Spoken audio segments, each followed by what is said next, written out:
Yeah, I miss Jerusalem. Swear I miss Jerusalem. Yeah, I miss Jerusalem. Jerusalem. Hope I get to see it someday. Yeah. I wanna see Jerusalem. Yeah. Hope I get to see it someday. See it someday. Yeah. When David on the throne, just know that everything gonna be perfect. Ezekiel already wrote it, very simple on how he worded. Everything flawless, most high always flawless. I stick to the script because I really know who the boss is. Put it together, created the world. No other God, so I never settle. I ain't even tripping, cause the Father can work it out. Just like back in Egypt when the Father brought us out. Yeah. He did it before, he gon' do it again. We gonna win, we gon' have it again. Yeah. I'm sick of living like we never count. We need our home like the word in our mouth.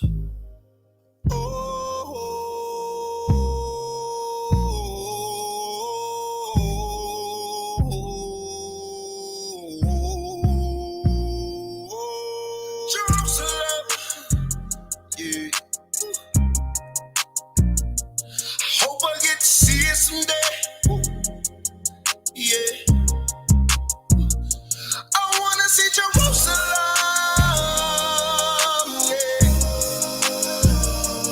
Hope I get to see it someday. See it someday. Yeah. We had it before. That was long ago. That's a fact. Willing to put that on my soul. We the children came over on the boat. South Carolina came over on the boat.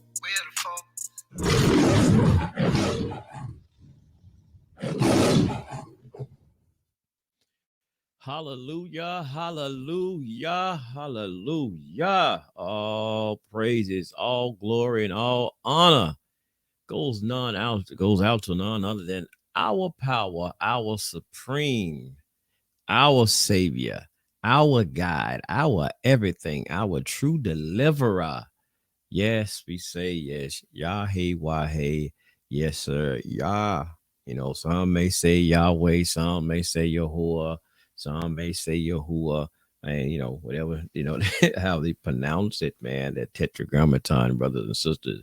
We know we talk about none other than our supreme power, the one and only, most high Yah. All praises, all glory. Yeah, that was King Malachi talking about Jerusalem, man. Hope to see it someday. King Malachi talking about Jerusalem. Yeah, go check that brother's music out right here on YouTube as well. King Malachi is his name. Check the brother YouTube channel out, brothers and sisters, again. So Shabbat Shalom to you, my brothers and sisters. I am your brother, Arya Israel. Yes, sir, Arya Israel. Right here, one of the mores right here at Liberation Tabernacle of Yah. All praises, all glory, and all honor. Yes, one more time. All have an interesting topic or class for you today, my brothers and sisters. Yes, indeed. And first, before I get started with that, I want to say again, I always thank all the new subscribers and everybody who's subscribing right here to YouTube. Thank you for subscribing to the channel, brothers and sisters, and following, the tabernacle. And really grateful to you. Grateful to you. Got to get my words right, y'all, brothers and sisters. And thank you. And actually, right now, I'm and all the brothers and sisters who follow the podcast right there on TalkShoe as well. We thank you for tuning in as well and following the podcast right here on TalkShoe. And today, I'm actually broadcasting live on TalkShoe.com. And this video, y'all catching it later right here on YouTube. So I'm actually broadcasting on TalkShoe. And the quality might not, my talk show brothers and sisters, the quality might not be as good when you re-seeing this video. So I apologize if the quality, it might not be as good as I would when I'm pre-recording on my computer sometimes. So So again, this is right here live on talkshoe.com. So everybody, thank you for tuning in right here on Talkshoe. And catching it later right there on YouTube. So today's topic of conversation, brothers, is something I want to present to you, my brothers and sisters. Oh my, oh my. And I know, oh, do I know, there's going to be some who's not going to like this topic, who's not going to like this right here, who's not going to agree. But you know what? That's fine. That's fine and dandy with me. But today I want to talk to you, brothers, about is Deuteronomy 28 and 68 really talking about the transatlantic slave trade? Hmm? Is Deuteronomy 28 and 68 really talking about the transatlantic slave trade? Now, I put it even in the description a little bit. Deuteronomy 28 and 68 been used to deceive people into thinking it's talking about the transatlantic slave trade? Have it been used as a part of deception, brothers and sisters? Or is this particular verse being unintentionally uh taken out of context?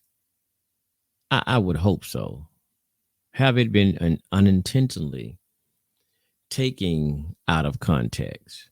Now, for a while, even myself, I would have to give y'all this. I've always been, since I've been getting into this walk, I've been, I'm gonna say, conflicted, wrestling since I've been hearing this about Deuteronomy 28. Um, I've been wrestling with that 68. I've been wrestling with that, even though I sometimes I promoted it myself.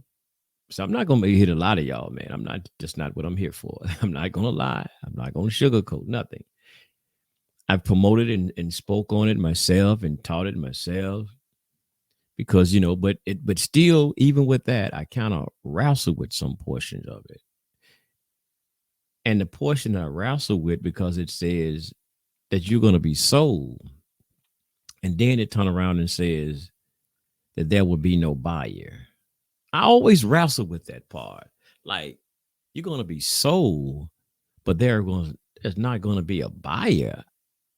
I wrestle with that. But there's parts, and I'm gonna screen share it a minute. But there's some parts to go into this, man. It's a trick. We're gonna get into this today. We're gonna get into this today. And as I was telling Moray David Israel, as I went into this, been going into it, because I always been going over Deuteronomy 28 over and over and over and over again. But some particular reason, I still never really just found it. Like on this particular day, I've been going over this verse, studying on this for the last about 3 days. I think about 3 days in a row, just going over it, pondering over it, going over it, looking at it, trying to make sure I'm seeing what I'm seeing and getting it right.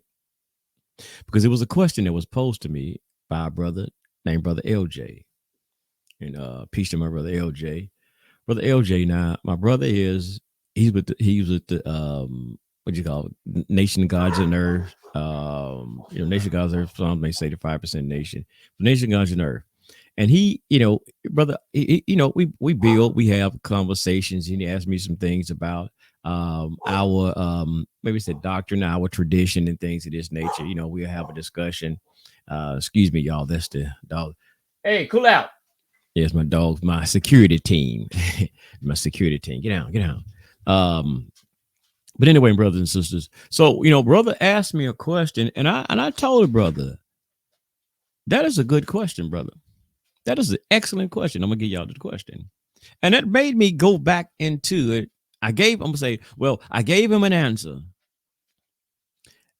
And then I came back and I said, you know what, bro? No, erase that. Scratch that from your hard drive. The hard drive, your memory. I said, but no, because I don't want to give you an answer, bro, just to be giving you an answer. No, scratch that. But anyway, the brother asked a question, something like this. I might not be quoting it exactly like he asked, but he asked me the question that, okay, if Deuteronomy 28, or just Deuteronomy, is all about the Israelites only, right? If it's all about just the Israelites only, how did or why did all of these other non-Israelite tribes or nations go into slavery with the transatlantic slave trade as well?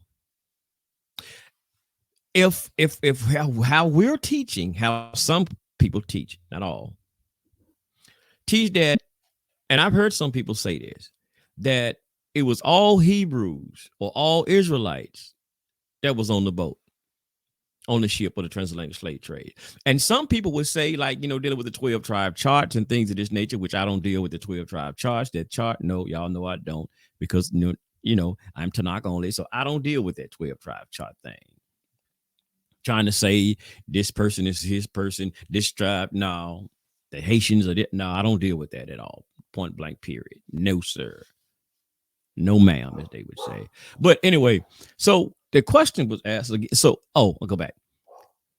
So some people would say, well, this tribe, like the Puerto Ricans, like what they did with the 12 tribes, the Puerto Ricans can't be from the 12 tribes because they didn't go on the ships. They wasn't on the ships.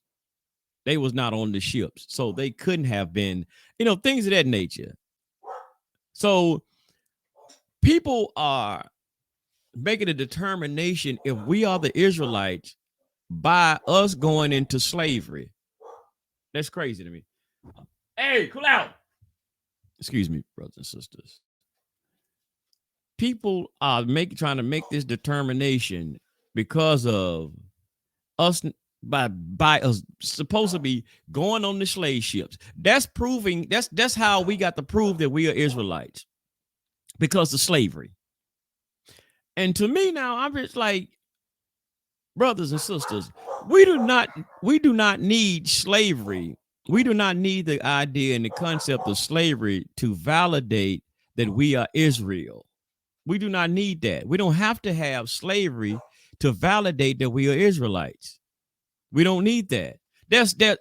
Reading, I'm saying it. I'm not trying to negate and downplay or anything that about the transatlantic slave trade. That's not what I'm saying. And I'm not trying to say that we didn't come over here, Hebrews or Israelites. We didn't come over here on the ships. What I'm saying, there's enough evidence. There's enough evidence. There's enough records and things that's out here that show and prove that Hebrews and Israelites, however we all want to say it, that did come over on the ships that were a part of that transatlantic slave trade. But we don't have to make up a doctrine. We do not have to make up and fabricate a doctrine to try to show and prove that, see right here, man, see this show, this show that we are the Israelites.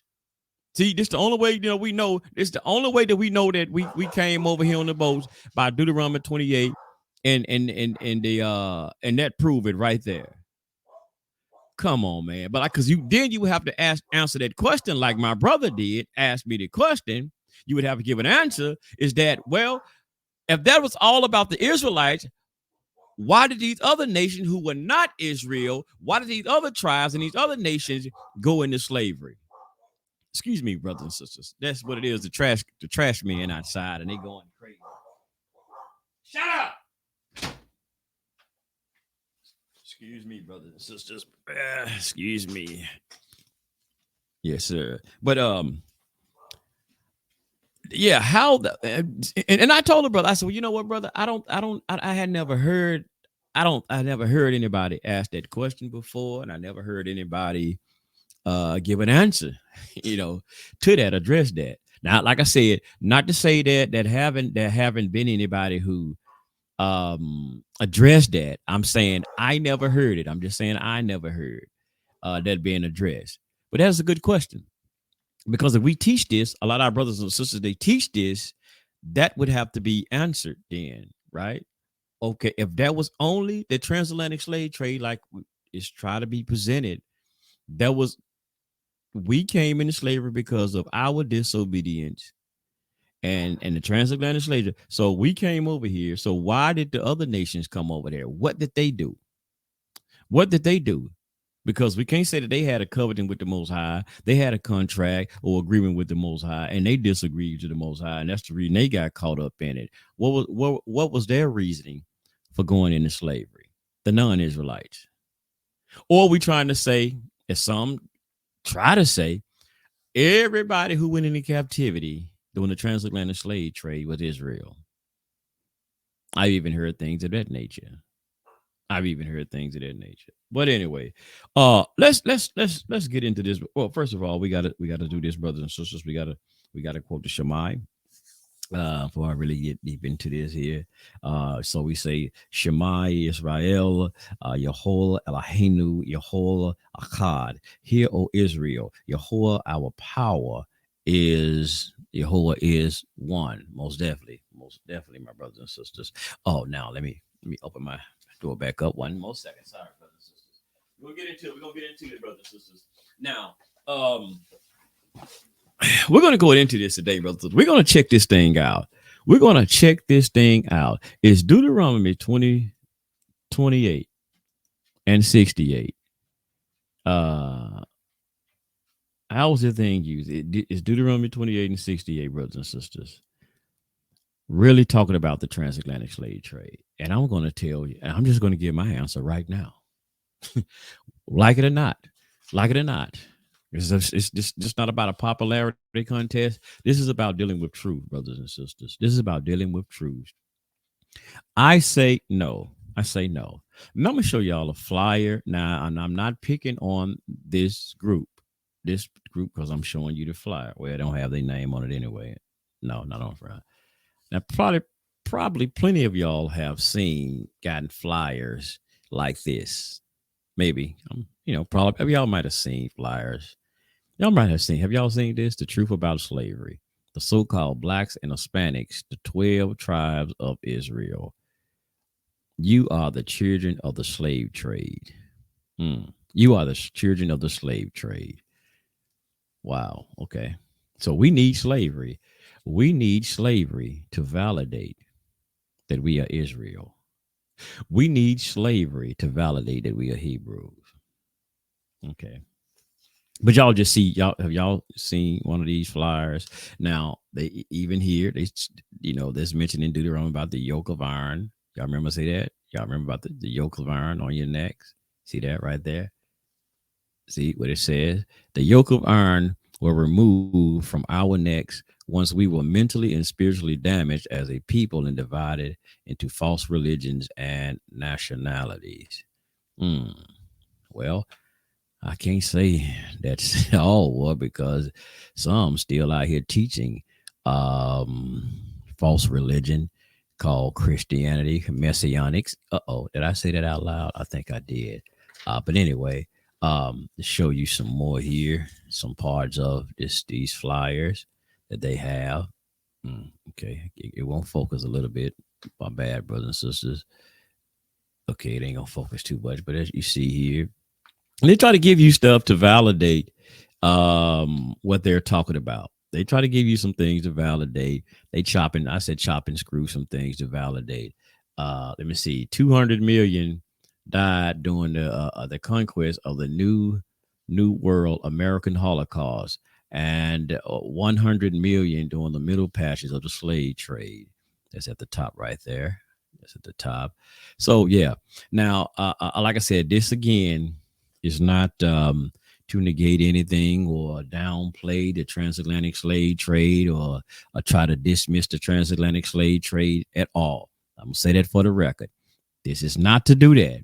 I am not dismissing the transatlantic slave trade at all, and not trying to say that we did not that probably we did not get caught up in the transatlantic slave. That's not what I'm saying. What we want to do is we want to get the facts about Deuteronomy 28. That's what it is. Now, let me screen share, my brothers and sisters. Now, we know we have a lot of brothers and sisters here, some brothers and sisters who love the King James Version. They love that King James version. Now we're going to look at some things today, and we're going to really see, was that talking about the transatlantic slave trade, or how was that about all about the transatlantic slave trade, or was it talking about something else? Was it talking about something else, or did this even happen before the transatlantic slave trade? And I'm just going to focus today on Deuteronomy 28. I'm not going to go through any historical history about when it did happen and none of that. We're just going to look at Deuteronomy 28. And I mean, excuse me, yeah, Deuteronomy 28 and 68.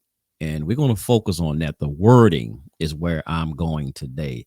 The wording of Deuteronomy 28 and what was being spoken of right here today, brothers and sisters. So let's get into it. Let's get into it, my brothers and sisters. So let's look at it. Now, this right here is the King James version. Let me go up here and show you, because I'm gonna go to different versions. I'm gonna show y'all some things. Now you'll see right here Deuteronomy 28, and you see this is the Bible Gateway, because I'm gonna share y'all different versions. This is the King James version, which most of our brothers and sisters, we know that they love to use the King James version, but we're gonna show you something now. They always talk about that King James version, but you know there there's different King James version that says different things, right? But I'm leaving out something. I forgot. But when you're talking, but when you bring up another version outside of the King James version that a lot of these camps like to use, you know, that I don't know if y'all ever heard this.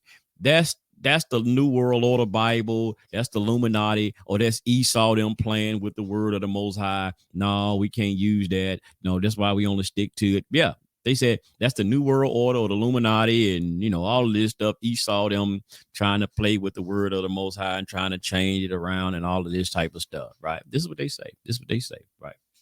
But anyway, um, what should I? I suppose we went somewhere else first. Now we're gonna read the King James. We're gonna read the King James, and I'm gonna show y'all something else. Now, King James says, according to this translation, says, "And Yahweh or Yah shall bring thee in Egypt again with ships, by way whereof I spake unto thee. Thou shalt see it no more again, and thou ye shall be sold unto your enemies for bondmen and bondwomen, and no man shall buy you." Hey!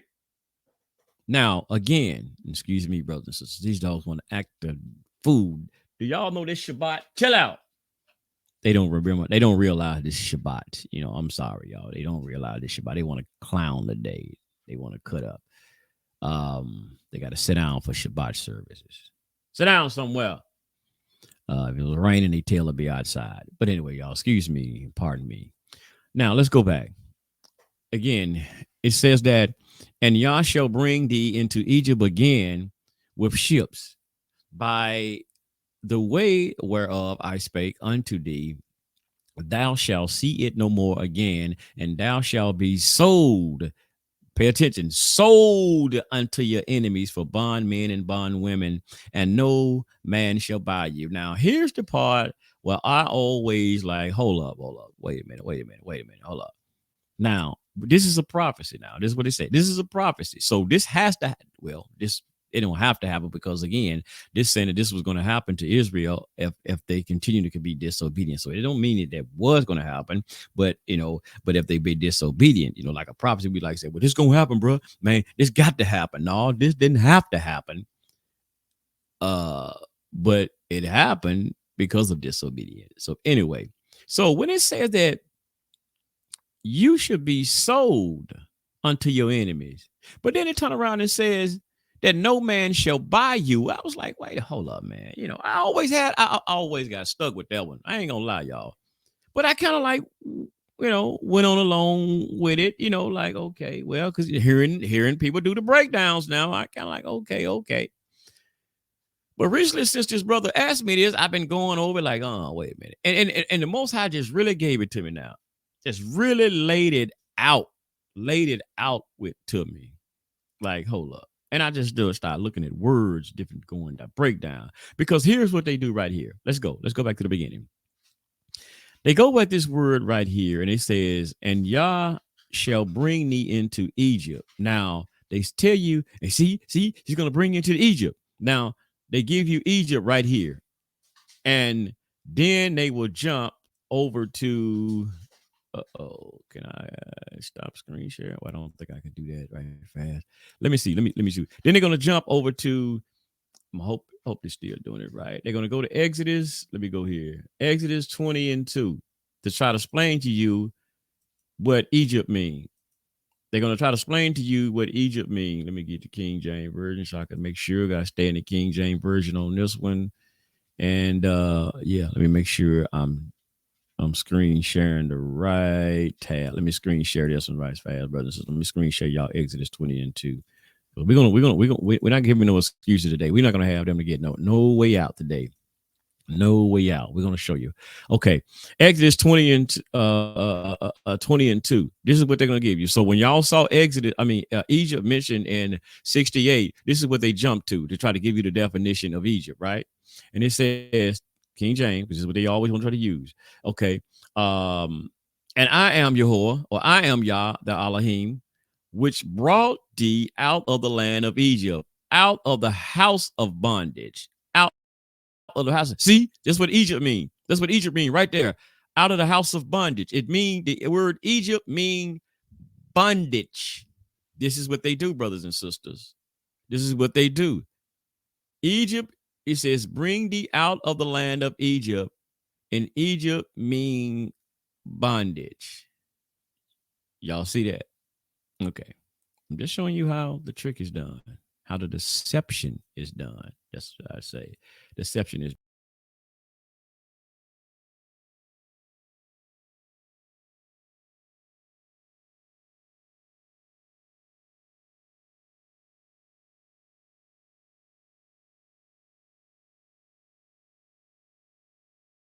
I cut myself off, brothers and sisters. Sorry about that. I cut myself off.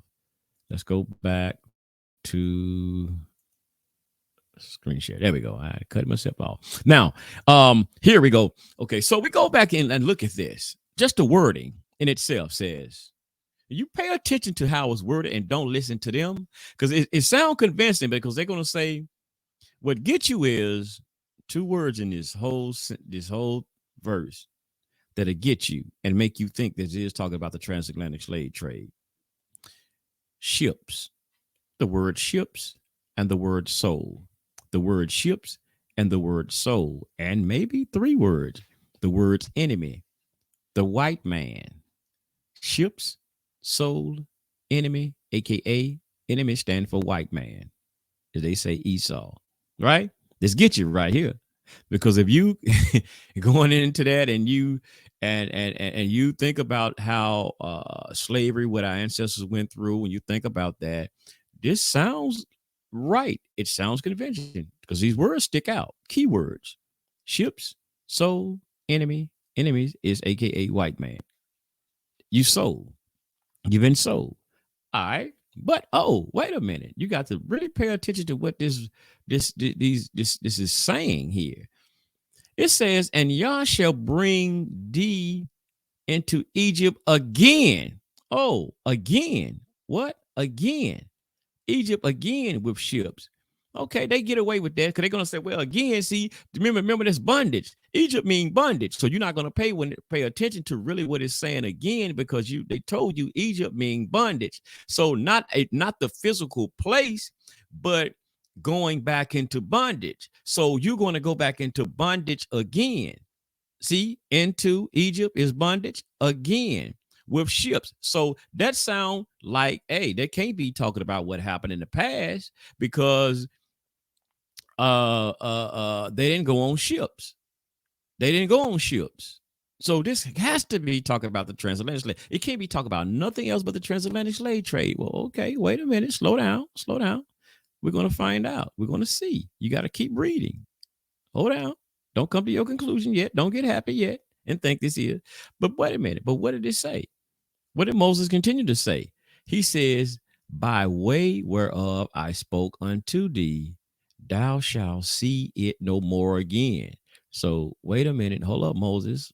So I should not see this again. So, see, again, they're going to say, because what's going to sound convincing is because, again, this word Egypt, they're telling you is bondage. So you're thinking you're not going to, when it's saying that thou shalt see it no more again, you're saying you're not going to see the bondage again. But that's not what it's saying, brothers and sisters. That's not what it's talking about. Now, we got to go here and see something, because it says Moses told them, by way thereof I spoke unto thee. So he told them before that you would never see that place again, Egypt. He told them that. And how do we know that he told them that? Let me stop. Let's go. Let's go. We're going to get this. He told them that in the book of Exodus. Uh-oh. I keep going to the wrong one. Let's go to the book of Exodus, brothers and sisters. Let me screen share this. Let's go to the book of Exodus, and we're going to show you where he spoke to them, and he told them that they were not going into we go to Exodus. We need to go to Exodus 14 and 13. Exodus 14, 13. And we're going to see what Moses told them this. You know what I'm saying? Let's go here. Right, fast. Let's highlight this. We're going to see what Moses told them, right? Because he told them that you would never see it again, right? Because he's quoting what he had told them. So we go right here to Shemot, or Exodus 14 and 13 through 14. And we're just going to go here. And it says, and Moses spoke now this is the King James. Y'all see, I'm still showing y'all the King James version. I don't want them to get no way out right now. I don't want them to run and get no way out. I'm still going with the books that they use, right? And Moses spoke unto the people, fear ye not, stand still and see the salvation of Yah, which he will show you today. For the Egyptians whom ye have seen today, ye shall see them again no more forever. You see that? Ye shall see them no more again forever. Let's go to another. Let's go to an easy read Bible, and let's see what it says. Let's just jump to the easy read and see what it says right fast. That's 13, right? But Moses answered, don't be afraid. Don't run away. Stand where you are and watch Yah save you today. You will never see these Egyptians again. You will never see who again? You will never see these Egyptians again. This is what he was telling them in Deuteronomy 28, right? Y'all think? Let's go to the JPS. This is the last one. We're going to jump on back over there where we were at first, right? And Moses said unto the people, fear ye not, stand still and see the salvation of Yah, which he will work for you today. For whereas ye have seen the Egyptians today, ye shall see them again no more forever. You should see them what, y'all? He said forever. You will never see them again. This is what he's telling them in 28, Deuteronomy 28 and 68. Okay, let's come up out of here. Let's go back to where we were, and then we're going to jump into some more versions. We got to hurry up. We're going to jump into some more versions right fast. But y'all see that this is what he was telling them. He wasn't telling them nothing about America. So even though they told him this here is talking about the house of bondage, really was talking about America. You gotta explain when the James Brown get down that well, we ever over here as Israelites in America in bondage, because they're trying to make this spiritual. They're trying to make this Egypt not only the house of bondage, but they're trying to make this spiritual. Now, I was into a lot of cultism and all of this stuff at one time, and not a symbolism dealing with, secret societies and all of this type of stuff. And, we were saying like, how America is basically patterned after Egypt and all of this type of stuff. Yeah, I went through that. So, yeah, symbolically is and all of this type of stuff. America do try to pattern herself out to Egypt, but not only Egypt, but Babylon and hell, Rome and Greek and all of the rest of them. So, we do have that connection with America on that, but this is what they're trying to use, right?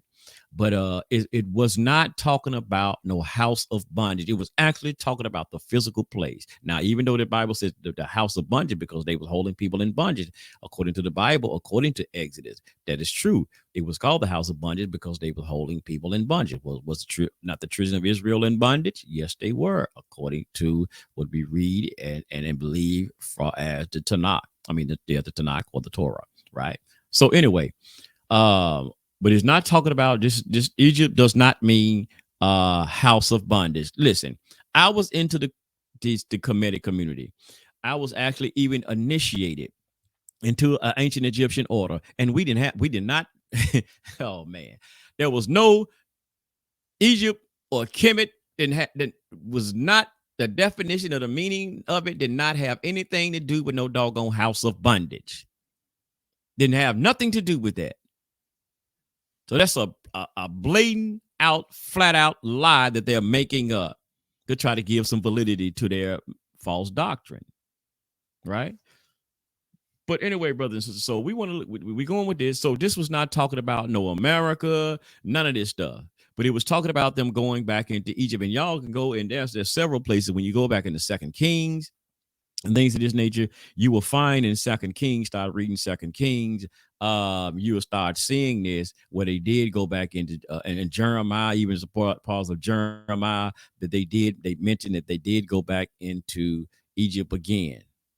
But see, they're not going to tell you this because number one, they jump around the Bible, they jump over here, they jump over there. They're not going to give you context. You have to have context, my brothers and sisters, to understand these things did happen. And in Kings, where it talked about that the mothers was going to be eating their children, that did happen. When you go in the Kings, Second Kings again, you will see those type of things happen.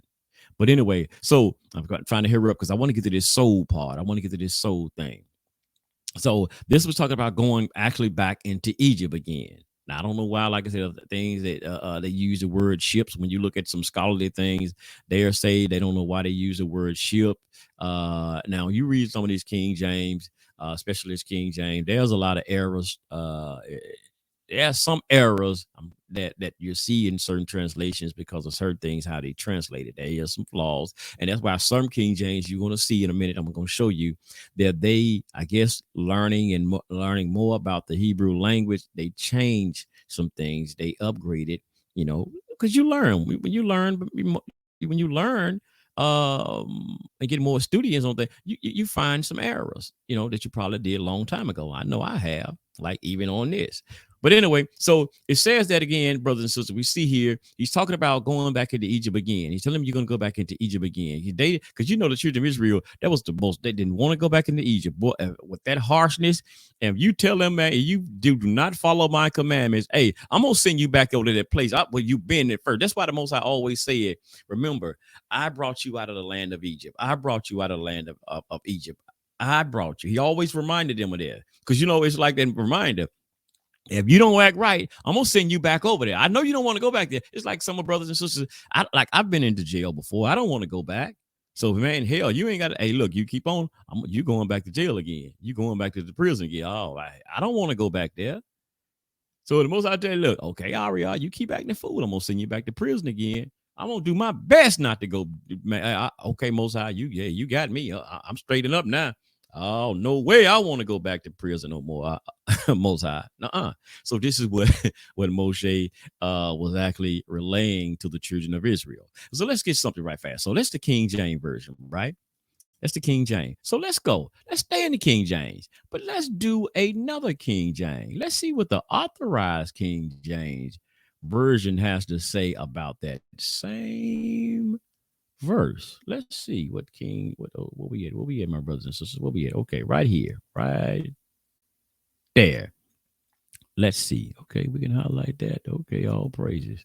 Okay, it says that, and y'all shall bring thee into Egypt again, y'all, with ships. By way thereof I spoke unto thee. Thou shalt see it no more again. And that, wait a minute, is it the same one? It didn't or did it refresh? No, it's just this the wrong one. Wait a minute, this didn't do what I had. It's the right one. It didn't change over like I had last time. Okay, that might not be the right one. There was another version. Let me see, brothers and sisters. I'm trying to get this here. They said something different. There was another version I had, King James. Now, check this out. I'm gonna go right here, right fast. The Catholic version, because I got a Catholic Bible. Yeah, I didn't buy it, y'all. I just got it at work. I'm not a Catholic, by the way. Let's go here. Let's look at what it says. Let's look at what this says, and we're going to show you something from this. I'm gonna show you something again too. Okay, come on, baby, come on. There we go. Now it says, and Yah shall bring you back to Egypt on ships, making a journey that I said you would never make again. Making a journey that I said you would never make again. You shall offer yourself for sale to your enemies as male and female slaves or servants, but no one shall buy you. Now, you see how the Catholic version, but I forgot they're gonna say this the New World Order version, and I see that see that goddamn Catholic Bible. No, man, throw that in the garbage. But actually, y'all, that makes sense. That makes sense. We're just talking about this. When it says you should sell yourself to your enemies as male and female servants, but no one should buy you. Now, because remember now, the King James Version said that you should be sold, but no man shall buy you. That don't make no sense, brothers and sisters. If you're gonna be sold, and then you say that's definitely say you should be sold, but ain't nobody gonna buy you. What sense, brothers and sisters? What sense did that make? But I forgot they have an alternative to that. See, they got a makeup art in which they don't show you it in the scriptures nowhere. It's not bagged by scripture. When they say that part right there, that no man shall buy you, or they have a thing, they say that means no one shall redeem you. No one shall redeem you. That's what they say. Because they got to make up for that part where it says that you're gonna be sold. They got to make up for that. So they give you this. See, no, they're saying that nobody gonna redeem you. Nobody gonna come and save you. Because see, who came and saved us from the transatlantic slave? Once we got over here, who came to help us and came to save us? Huh? This y'all see? This is what they do. So here, this makes sense. You should offer yourself for sale to your enemies as male and female servants or slaves, and no one should buy you. That'd make more sense, right? But you see, but even going here though, it's talked about that you should go on a journey back to Egypt, on a journey, go back again. So that means they already been there before. It says making a journey that I said you would never go again. Because remember, we went to Exodus and 20:2, and we saw that. Well, Moses said that. I wasn't 22. I'm sorry. Exodus 14, 13 through 14. What Moses said, well, he told them that the first time. You'll never see them no more. But with these curses, he told them, well, you going back. See punishment in exile, how they got punishment in exile. We told, yeah, you gonna go back again. You going back, Jack. Let's see. Now let's stop this because I want to show you something now. Let's look at Let's show you something now. Let's go and look up the Strongs right fast. Let's do this, the Strongs. That's wrong one. Let's do the Strongs. Let's look up this right here, Deuteronomy. And let's look up some words. Let's look up some words. Now, this is the Blue Letter Bible, and we're going to go down to 68, and we're going to look up something. We're going to look up some words here. Let's see. Let's look up this word. Oh, okay, come on, baby. What are you doing? Okay, there we go. There we go. Let's look up this here, brothers and sisters. Let's see. We want to look up this word soul. The word soul is what we are going to look up and look at. And here we look at Maka. This might say something. Strong's H 4376. Macher. Macher. This is Michael, but we look at 43, Strong's number 43, and see, we say ye should be sold 43 and 76. As we go on here, now we see the word, the translation, Michael. Now, see, it's a verb, part of speech, a verb, root word etymology, primitive root. But let's look up this word. See the first definitions that they give you. Online biblical usage. See what the words that they give you. Right now, we see the word to sell coming from this word, right? The Hebrew word here. When you look at this up,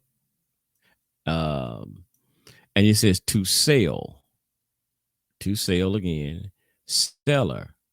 Now it says to be sold. Then again, to sell oneself, to be given over to death, to sell oneself. You see this? And you see here, maka is a primitive root to sell, literally as merchandise, a daughter in marriage into slavery. See, figuratively, to surrender at all, sell away, self, to sell. You see this? But somehow they took the word and just literally out of all of this sell and seller and things it is, and they just sell oneself, and they put the word sold. That King James version put the word sold. So you should be sold, but no one would buy you. So that you see how, but you go and look up the word and define the word, get the word. Why did they choose, number one, to use sold? But it says you to be sold. So if we go back to that and just insert where it says, and you are to be sold, you put you to be sold, but it said, but no one will buy you. So that still wouldn't be. So even with this word sold, but to sell, but you, like I said, you should try to sell yourself, but no one will buy you. So let's go back here. Let's look at this again. Let's go back. Okay, give me 1 second. Bam. So there we go. Now let's get off the Catholic version, because you're going to say this is the Catholic. Now I have another Bible that I usually study out of. Let me see. Let me just go back here, because this translated something different earlier when I was on here.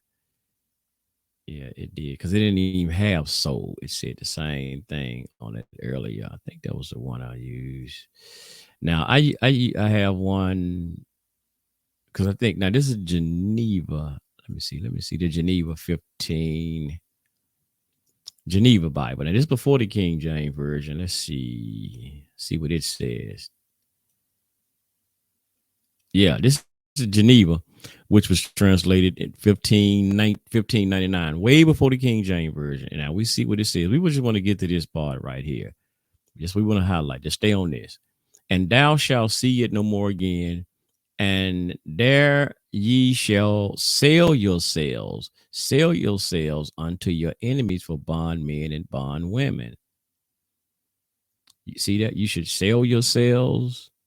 Don't say sold. Don't say nothing about you being sold. So you should try to sell yourselves. But let's go to some more.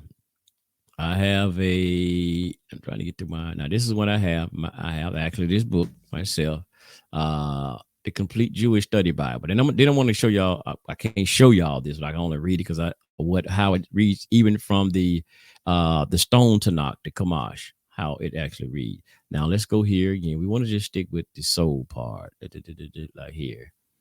Let's just go here. It says, and you will never see it again, and there you shall try to sell yourselves as slaves to your enemy, but no man will buy you. Why all these Bibles here trying to saying sell, just like we looked up the word maka, and it says what? Sell, didn't it? Then it says sell. So why these translations are taking that word as it has there, the first definition, because you can go with different meaning, but it has sell, and it says to sell yourself. So this will make sense, but no one would buy you. How are you sold and no one will buy you? It says you're going to be sold, but no one will buy you. That just don't make no sense, brothers and sisters. But again, I forgot they got the definition for this right here. But when no man will buy you, they got a definition for that. They render and says that means that no one will redeem you. But they don't give you. But here's the I can't show you this one here. Well, let me just stop screen sharing. I'm just going to show you the book itself. My Kamash, the Stone Edition. See the Kamash, The Stone from Stone Edition. Now I even have the other Tanakh as well. I show y'all this a couple of times. My Tanakh by the Stone Edition, right? Um, Now let's see how they read it. Let's see how they read it. Now, most of these are being, kind of studied in the synagogues and things amongst the Ashkenazi and Sephardics. I don't know. We see we ain't no Ashkenazis or Sephardics, but hey, it's not only they study the Kamash. Hell, do I look? Am I Sephardic? Am I Ashkenazi? No, I'm not. So I just mentioned that they have it a lot of their congregations who read it and use this because like it's certain things they have it and when they deal with half Torah and different things of this that parashocks and things of that nature. But this is how it translated and read. It says Jehovah will return you to Egypt in ships on the road of which I said to you, you will never again see it, and there you will offer yourselves for sale to your enemies as slaves and male servants, but there will be no buyer. See, it says down on the road. You would go on a road, which I said to you. And notice something. Just paid attention to this myself. It says you would go Egypt on ships, but it says on a road. Now, what boat go down a road? Now, I know they probably highway speaking. Now, again, there are certain scholars who were wondering because they'll say this word ship. I've seen something earlier that mean distress or disaster or something to that nature. It don't actually be talking about a ship, mentioning about ship. So there's some things like scholars consensus about the word, why they use the word ship in there as well. But it says on a road. Now we seen the other one says on a journey. How you going down a journey or going like so you going back down the road in which you came or down the path where y'all came from. We're going to take that same path, and that's kind of like what he's getting into. So we didn't make no journey from America.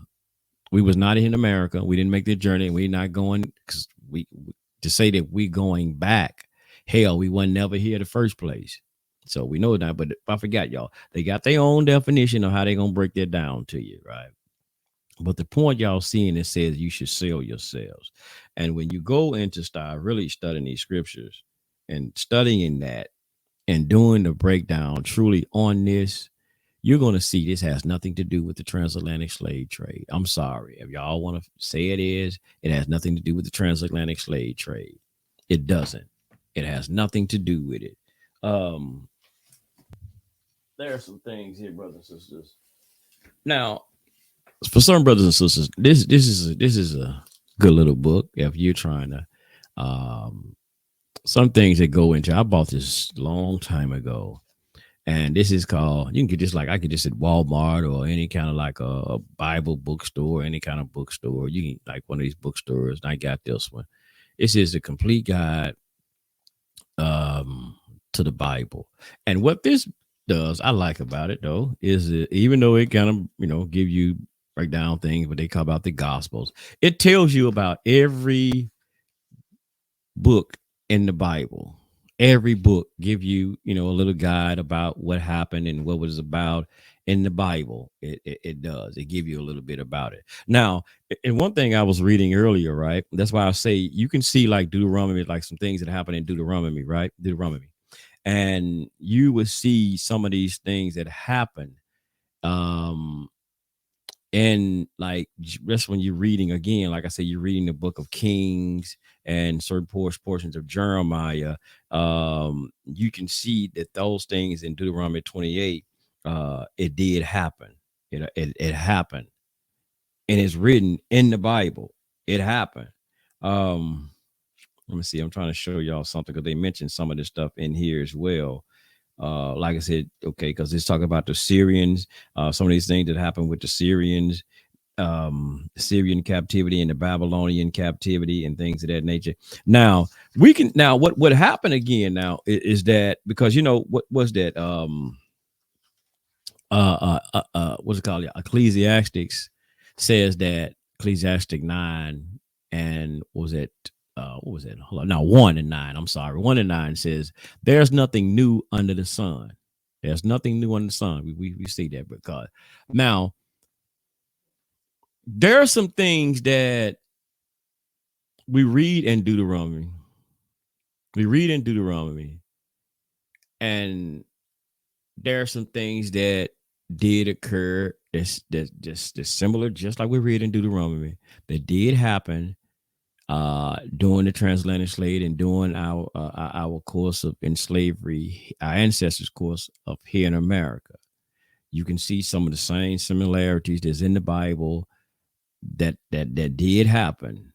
We can't negate that because, like I said, there's nothing new under the sun. So the yoke of iron all on the neck and all of that stuff, just like we read in the Bible, yes, we know that did happen, truly did happen to our ancestors.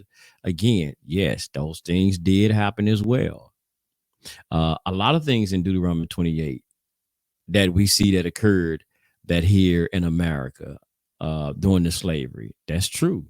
That is straight out true. There are some things in there, right? There's a lot of things you can go out throughout the Bible and see how it's in the Bible and it happened in those days and times, but we can see it still happening to the people today. Hell, just for a matter of fact, excuse me, Shabbat, just for a matter of fact, the point that us being a hard-headed, stiff-necked people, that's still happening right today. That's still happening to a lot of us today, as so-called we're saying we Israel. Still the same hard-headed, hard-headed, stiff-necked people. Don't want to listen for nothing in the world. For nothing in the world. Still a hard-headed, stiff-necked people, brothers and sisters. So that's still going on. That's still happening, Jack. That ain't changed. Ain't nothing changed about that one. But just trying to use that, and we'll see. And y'all got to do your homework on it. I'm just throwing it a little bit out here. I ain't going in depth in it. But when you go in there and see that, brothers and sisters, there's that there was not a prophecy. You can make it out to how you want to. You can make it out to how you want to, but is it actually factual? No. Is actually factual because again, when it started talking about that no man will buy you, no one will redeem you. You saying you should be sold, but then they turn around and said no one will buy you. And now you give, okay, here's the thing. Show us, show and prove it, right? Where it says, where that part that y'all say, well, no one redeem you, show and prove what it actually says. Show and prove, bring the evidence where it says that through verses. Nah, I can't. That's y'all do. Y'all, well, I'm gonna say it in a way because y'all like to jump around or something. You don't give context. You do not give context. You do not give context. Oh, I know what I was supposed to show you. I'm gonna show y'all where they trying to get this word. Maybe where they get it. I'm not sure, but where they try to use this word redeem from. Let's check this out. Let's go back to the Strong's thing. Now I'm going back to the part where it ended. I need to show y'all where I get this from.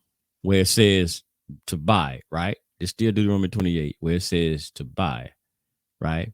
And it's 7069. So when you go here to 7069, right?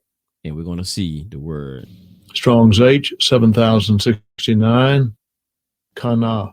Kana, right? Kana. The Hebrew word kana. Let's look at this. Verb again, primitive root. Let's look at it. Let's look at some of this word when it says to buy, right? So if you try to sell yourself, as some of them say, or you try to be sold, what did it say? Some of these definitions that it give, right? Under that, the Hebrew word, it says to get, acquire, create, to buy, possess, right? To get, acquire, obtain. Now, remember they said that mean, to buy mean no one will redeem you. It says no one will redeem you. See, didn't nobody come over here and get us. Didn't nobody come get. Okay, what does this mean? We're gonna see the word redeem in here or redeeming. It says of God originating, creating, redeeming his people, redeeming his people. So is that where they get that word redeem? They try to use that from. The word buy, see right there, it says redeem, but no one will redeem you. That means nobody, well, no man will buy you. That means nobody who will redeem you. Is that where they get this from? Redeeming? Is that's what they're using? Okay. Possessor. Eve acquiring knowledge, wisdom, to buy. To buy. See, it says to buy. Y'all see what it says to buy? That's what, we see that in the verse. It says to buy, yeah. To be bought. To cause to possess. You see this, but this is the meanings of that right there, where you see the word, what they have in there, to buy. And you see the word quina. See that? That's where they get the word. So you look it up, Strong's again. Let me see where they go. Right there, shall buy 7069. And this is where they getting the word by. I don't know, because I never seen them show it. I hadn't seen all their lessons, so I can't say for sure. But I don't know, they just using this stuff, man, and trying to say that has nothing, because you, like I said, when you get into this Bible and really study and look at context and look at history and read the story, just read, brothers and sisters, truly read, and you will find out a lot of the stuff that we are being told, how we're being taught, like through some of these, and I'm gonna say it, through some of these doggone camps, man. It is a bunch of flat out damn lies to try to uphold a doctrine. Uphold a doctrine that somebody made up because of I'm gonna say a lot of probably maybe hatred of someone, because of what we went through in the transatlantic slave trade, we went through in the slave trade. I can understand some of the feelings, but one thing about it, we shouldn't be using Yah's word to espouse and I'm not going to say a hate doctrine, but because that's what they're going to say, but I don't know, man. I can't find the right word I want to use for it. I just use the word hate doctrine. To espouse a hate doctrine, whether you the AKA white man, because they have done it too. I don't give a damn who you are. We shouldn't be using y'all's word to espouse something, make a doctrine for hatred of anybody, because that's not what his word is about. His word is supposed to be for us to uplift humanity, show each other how to be better on this planet, live a righteous life according to his standards and his way. Is not supposed to be taking a doctrine and making a doctrine to be hating on other people. Now I know y'all says we have an enemy, that we have an enemy. Israel had an enemy. That's true, and he tells you that. But y'all said he would protect you from the hands of your enemy if you follow him. That is true. And hell, we know that a lot of them enemies just wasn't no dang on Edomites, as we say. We always want to, people, they always want to focus on the Edomites. Hell, you had black folks who were your damn enemy.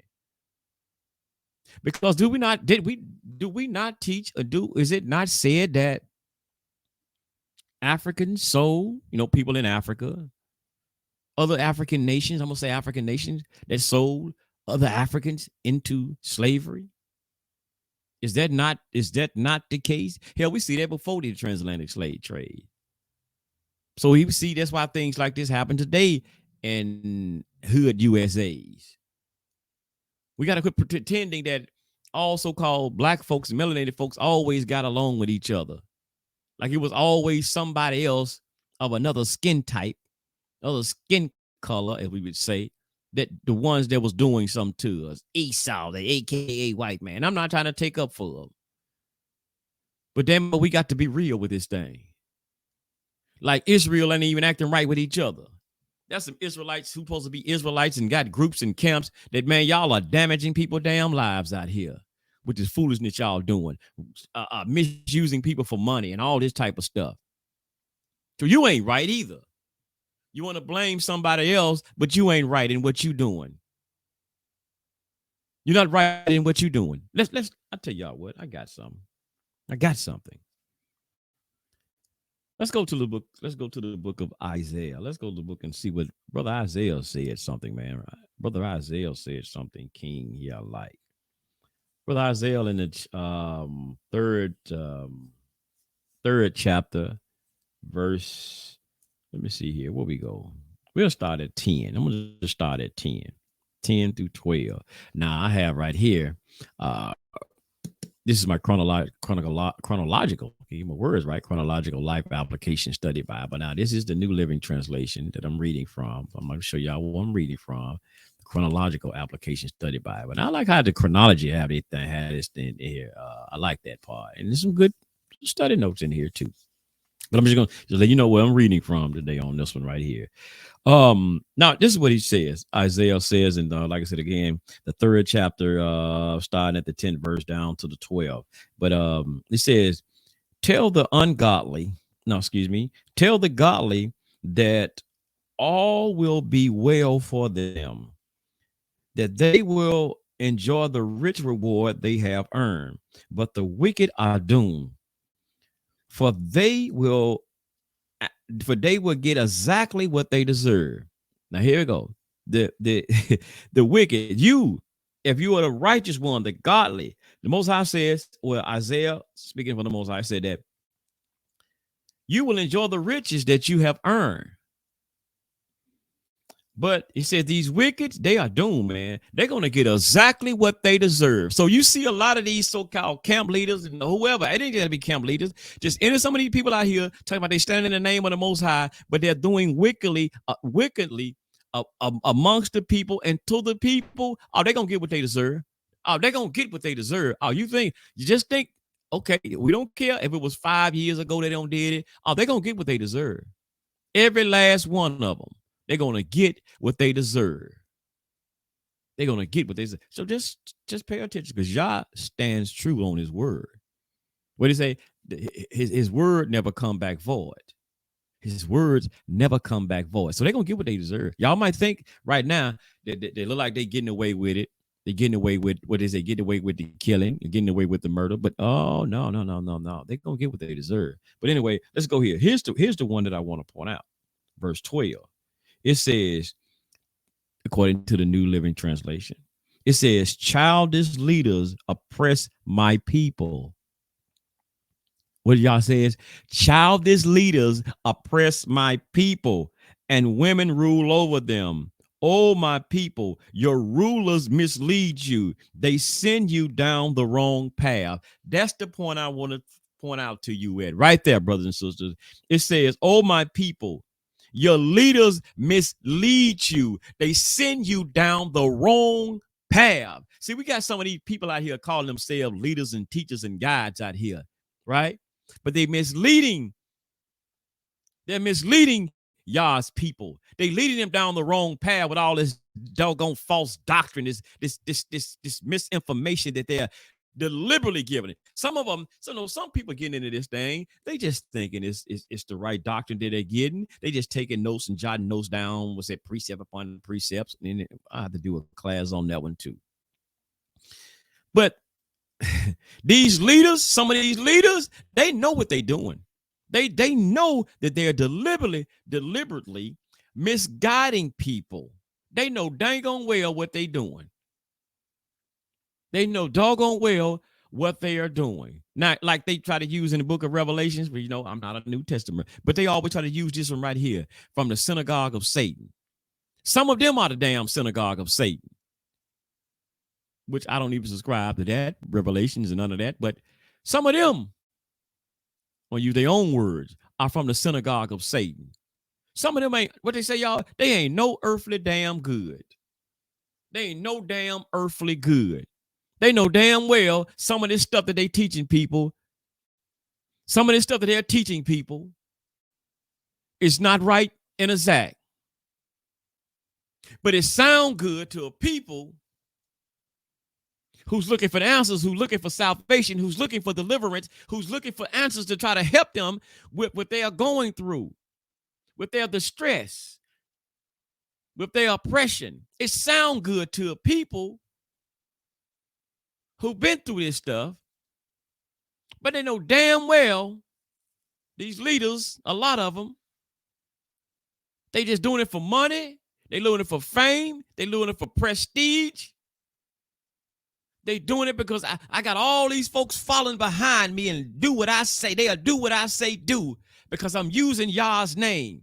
I'm using the Most High's name. And they say I'm using God's name. I'm doing it in the name of God. Well, here, a lot of them, they doing it for Jesus' name, Yahweh Shai's name.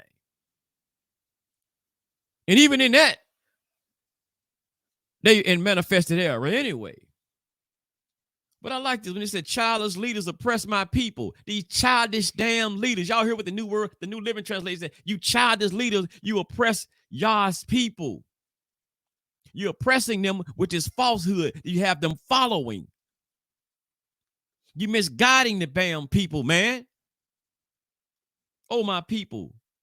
Your leaders misguide you. They send you down the wrong path. And I'm going to share something.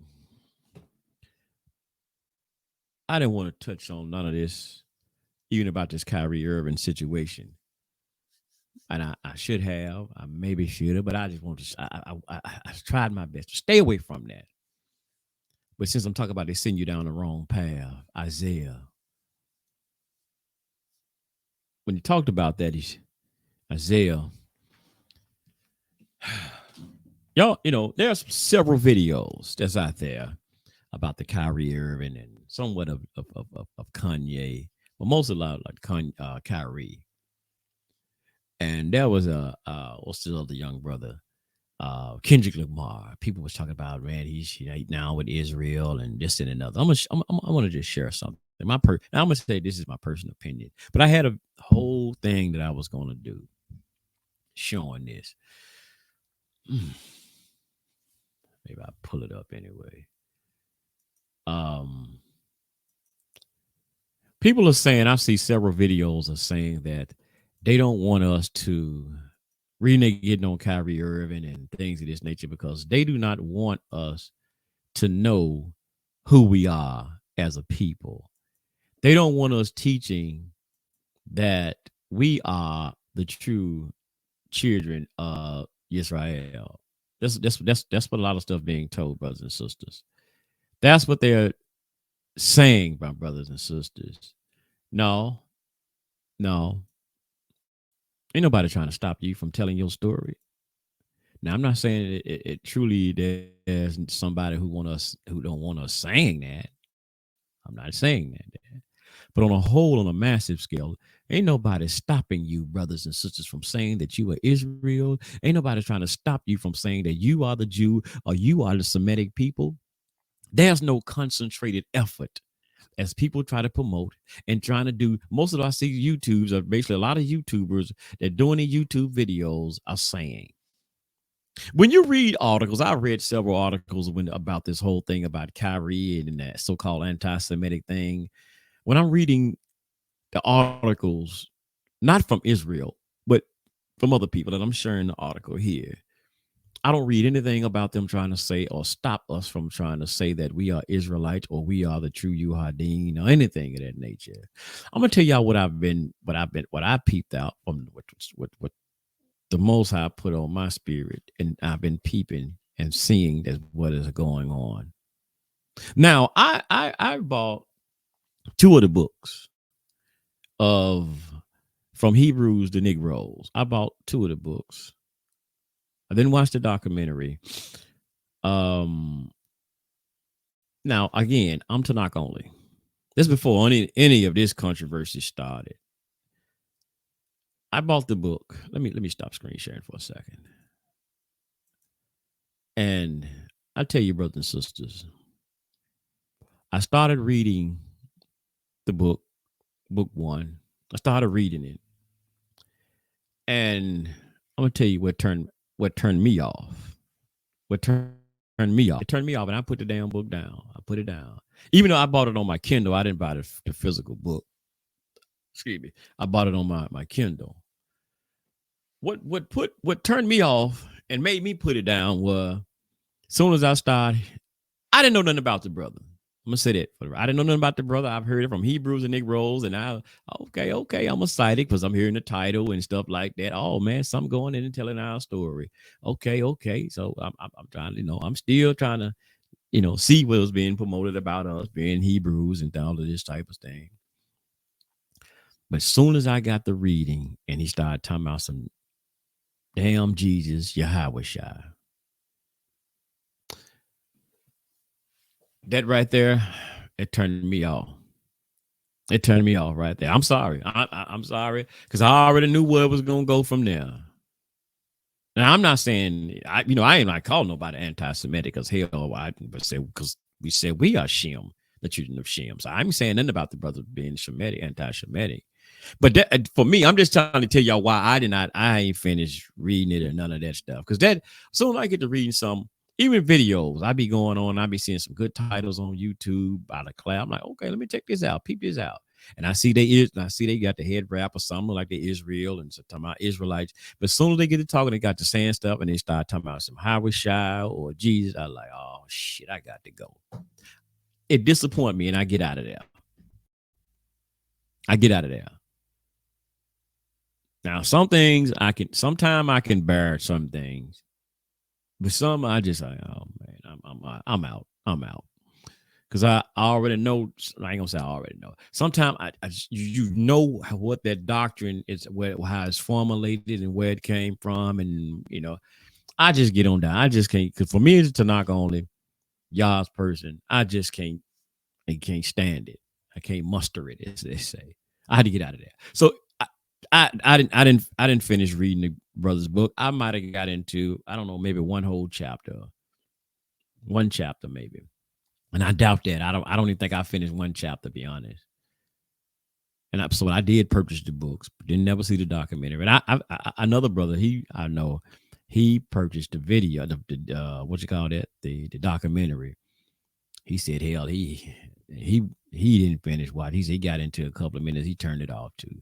But I'm not knocking the brother, But here's what I'm going with, right? Bringing up all of this. It's the doctrine that's being promoted is what actually, and I'm seeing, is what's trying to be stopped from being promoted to the masses. It's not that you say you a Hebrew. It's not that you saying you an Israelite. Ain't nobody trying to suppress you from saying you an Israelite, you a Hebrew. It's this damn One West damn doctrine that's that they're trying really upset. They want to be stopped. And I'm gonna take, because even with these celebrities, I listened to Kanye interview where he was had an interview with a so-called Jewish dude. Kanye kept saying, we are Jews, but he didn't hear he kept on saying that I'm a Christian. And when he said that, I'm like, you don't messed up. You messing up, dog. You messing up. I agree with you, kind of what you're saying about the industry and all of that stuff. But when you get to saying I'm a Jew, but you keep hollering, I'm a Christian, bruh.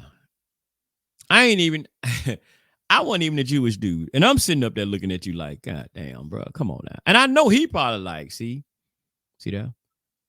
That's why we don't recognize you as a Jew. That's why we don't even recognize you as a Jew. Because you talking about you're a damn Christian. You flat out saying you a damn Christian. You talking to me as a Jew. I look at you as a goyim.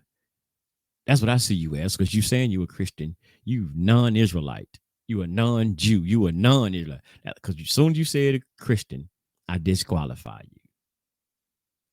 That's what and for me, see, I don't try to like it. I can't say, I don't go around saying a brother or sister is not an Israelite because they worship Yahweh. I mean, well, not worship. They look to Yahweh Shai. I can't say, because we know a lot of people, Hebrews and any other thing. Hell, do all Arabs follow Islam? Do all Arabs practice Islam? You got some Christian Arabs. So we know people can so-called convert to whatever different religions or spiritual practices. We know that. But on another level, far as Israel, we should know better though. And even the Jews, they're gonna say, man, this fool a Christian. But it's this doctrine though, all about this Esau and all of this type of stuff that they're putting out. This is this is really what they're targeting, like for why they going after Kyrie, because the information that he's promoting from these damn camps.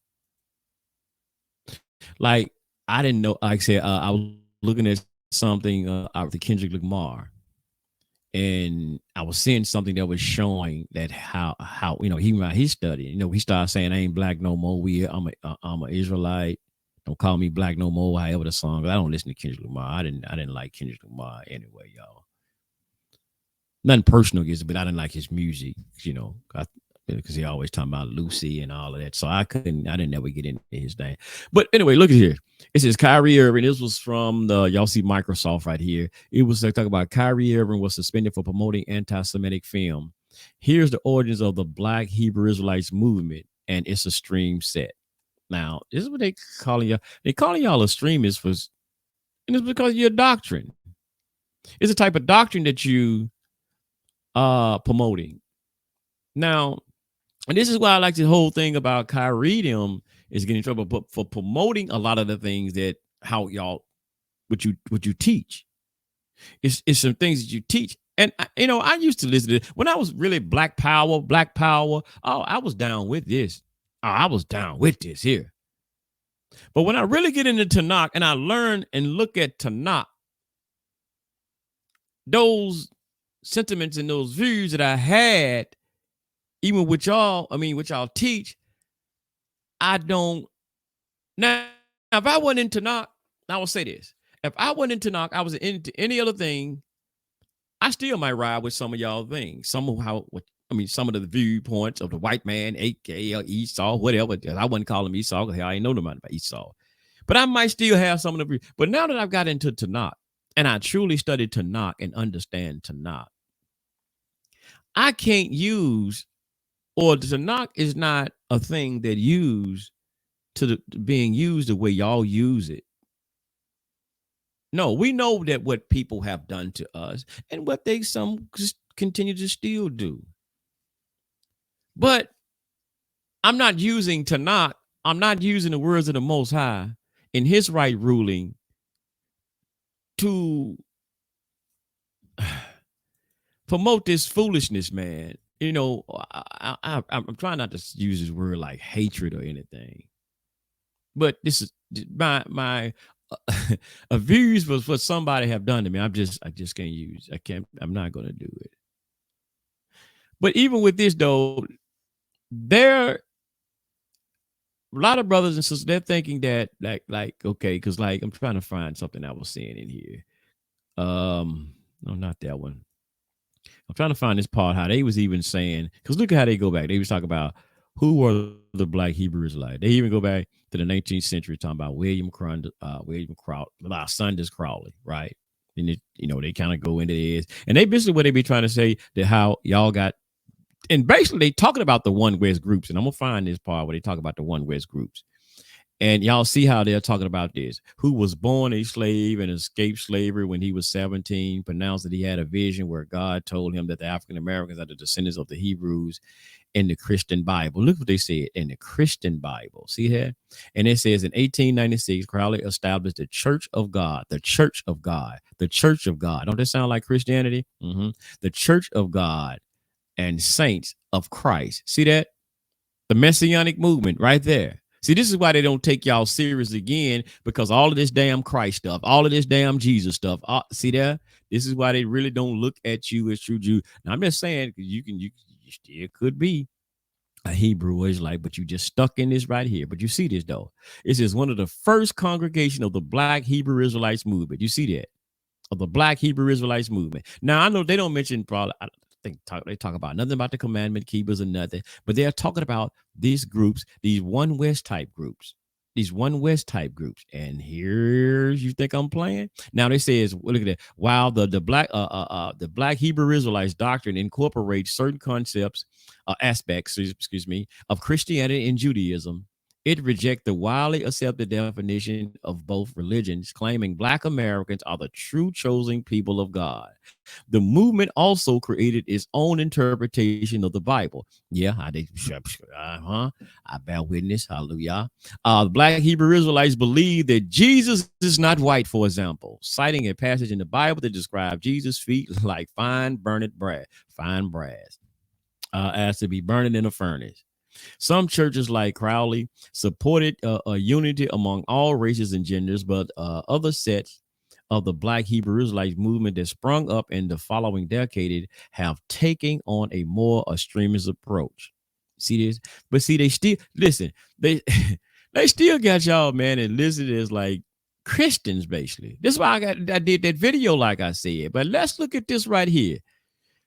Many extremist factions of the I often said Black Lives Matter. God dog. Excuse me. Many extremist factions of the Black Hebrew Israelites movement originated from the One West camp. Which encouraged young men to create their own camps dedicated to amplifying the hateful and militant threads of the ideology. But y'all see who it said according by. But anyway, let's look at this. Radical Black Hebrew Israelites refer to European Jewish people as the synagogue of Satan. As the synagogue, don't. But listen, I got to be honest, brothers and sisters. I was just listening to a show the other day. One of their classes they were talking about Kyrie Irving. So I'm just tuned in to try to peep and see what it's about. And I bet James Brown, and I had already read this article, and I had this article saved. And I bet James Brown, they wasn't reading. And when I said I bet James Brown, this, and no disrespect to James Brown, may the peace blessed be upon his soul. That's like one of my alternative profanity words. I got that from my aunt. I tried to say that instead of using profanity. I was like, I bet James Brown get down or something. So, but anyway, I've heard them start quoting this. The synagogue of Satan, so-and-so, so-and-so. And I was like, see, this is why people like brothers like Kyrie Irving, who's trying to do the right thing. He's just trying to share some history, because he heard some things that's true about his history and things of that nature. But there's other things aspect that they peep out in there, like certain keywords that we was talking about the King James, Deuteronomy 28, right? Certain keywords in there that's like gonna stick out, and they're like, see, right there. This got to stop. That's why they was talking about certain things in the book, in the documentary. Now, like I said, I hadn't watched it and I hadn't read the whole book, so I can't really tell you or quote on the documentary what was in there, and I'm not going to even try to. But anyway, so just right there, I've heard a lot of that on these videos that I check about. You hear them, and so anyway, the synagogue of Satan, calling them synagogue of Satan. But anyway, and this is where they're trying to not let like them brothers promote this type of stuff because of words and terminology like that. Okay. But it is arguing that they are devilish imposters who are responsible for slavery of millions of African Americans. They also contend that African Americans are racially superior. Although some subgroups also believe that Native and Latin Americans are descendants of the Israelites, as well as having attached followers from those demographics. But check this out. The ADL note that Black Hebrew Israelites are not the same as Black Jews or Jews of color. And that not all sets of the Black Hebrew Israelites movement are extremists.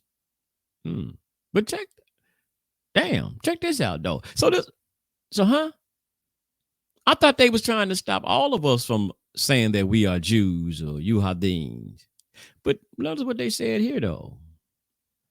They noted that the Black Hebrew Israelites are not the same as the Black Jews. They're not the same. We're not the same. Wow. So they recognize there are some, as they say, Black Jews or Jews of color. So they do recognize, right? Is that not what we see? But they said we ain't the same. We're not the same. And even they say some Black Hebrew Israelites movements are not extremists, in which I agree. There's everybody not. But let's see here. I'm not gonna keep going, but I wanted to show one more thing. Go back up to one part right fast. Oh, many extremist faction of the Black Hebrew Israelite movement originated from one West camps. That's what I wanted. This is it right here. Because all these split up, and then it says, which encourage young men to create their own camps dedicated to amplifying the hateful and militant thread of the ideology. And now we see, brothers and sisters, that a lot of these groups, I get out of there. A lot of these brothers and sisters, it's like they're split off. They're split. They might been with One West. We know the history and the origins of One West. You do see a lot of them who have been with One West. They split off. They started their own thing, but the doctrine still proceeds. That same doctrine still goes on. They might change up a little bit, but they still go with the same thing, the same type of doctrine. Even though they have moved on and and started their own thing, but the doctrine is still the same. Esau. Y'all know the whole thing. Esau, the whole thing about Esau. But yeah, that whole thing. So that's basically what they're targeting, man. It's a lot of their doctrine. And I know y'all said, what the hell they got to do? Steve with Deuteronomy. It's just like because Deuteronomy 20, because they, like I said, you see how they say it? They make up, they made it their own doctrine. They spin their own twist, little Christianity, the Judaism mixed with Christianity, the Torah mixed with Christianity, New Testament. And that's exactly what they do. It's a lot of old mixed up, chopped and screwed stuff. That's why I'm telling you, they be jumping around all over the damn place. And a lot of the stuff that they do does not is not contextualized. It's not in context. Like Deuteronomy 28 that we're talking about. Deuteronomy 28 and 68 is not in context. But what it has done, it has brought in a lot of brothers and sisters who, and I always say this, and I'm not trying to be disrespectful, who want to continue, and I say this, who want to continue sometime to play the victim. Yeah, I know what I can say. I told y'all, man, there's some stuff I'm probably saying here I might, y'all won't dislike. Some people just want to continue to play the damn victim. Like, and I'm saying that because they want to continue to play the damn victim so somebody can feel sorry for them. Like they're going to feel sorry for you in life. When there's a lot of things you can, like, I remember the Honorable Elijah Muhammad said, you got to get up and do for self. Some people don't want to get up and do for self. They want to play like they're a victim, like somebody's holding them back from doing something. So I'm thinking somebody going to come give them damn handouts. So come give them damn handouts. And sometimes we play the victim, like the AK white man, the Esau, whoever y'all want to say, is out to get you. He's hindering you, stopping you from doing this. He's stopping you from doing that. And sometimes, brothers and sisters, you just need to get up off your lazy rump roast, get up off your lazy tail, and get your ass out. And excuse my French, I said something anyway. Most High, please forgive me. You get up off your doggone tail and get out here and get it. We making a damn excuses a lot of times for something that's not even there. It's like you got this figment of your damn imagination sometimes. Not to say, and I'm saying here, brothers and sisters, I'm not saying again that there's not some things in play that does hinder some of us and blacks in America from getting some things. But you would have to ask yourself, if there's this big plan, if there's this big conspiracy, not a conspiracy, if there's this big plan, they have really conspired to stop us from doing, how in the hell is there so many brothers and sisters who have gotten things? And I ain't talking about sold out either. I ain't talking about every brother and sisters who have some things who's been successful ain't sold out. Because I know there was somebody gonna say, see, they sold out, bruh. That's how they got it. Everybody ain't sold the hell out, man. Stop that bull crap. Every brother and sisters who have something out here, who's been successful in business, have created a business and opportunities, ain't sold out. If we say that, then hell, we don't believe in the Most High. So what? See, then we take away from the Most High. Okay, so the Most High ain't granting people success.